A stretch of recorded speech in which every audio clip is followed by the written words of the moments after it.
அரசின் சேவையை பயன்படுத்தி பயிர்களுக்கான விதைகள் இருப்பு விவரம் பெறுவது எப்படி?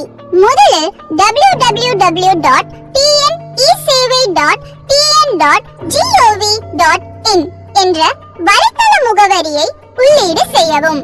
தற்போது தோன்றும் சேவை பக்கத்தில் உங்களது யூசர் நேம் மற்றும் பாஸ்வேர்டை உள்ளீடு செய்யவும். பிறகு கேப்சா கோடை என்டர் செய்து லாகின் பட்டனை கிளிக் செய்யவும். உங்கள் முன் தோன்றும் சர்வீஸ் பக்கத்தை கிளிக் செய்து அதில் தோன்றும் துறை வாரியான பக்கத்தில் நாம் தேர்வு செய்ய வேண்டிய டிபார்ட்மெண்ட் ஆஃப் அக்ரிகல்ச்சர் பக்கத்தை கிளிக் செய்யவும். உபபிரிவான ஸ்கீம் பெனிஃபிஷியரி ரெஜிஸ்ட்ரேஷனில் seat availability in private outlets பக்கத்தை கிளிக் செய்யவும். தோன்றும் பக்கத்தில் அரசு வேளாண்மை துறை, தோட்டக்கலைத்துறை, பருவவாரியாக பயிரிருப்பு ஆகிய 3 பிரிவுகளில் பருவவாரியாக பயிரிருப்பு பகுதியை கிளிக் செய்யவும்.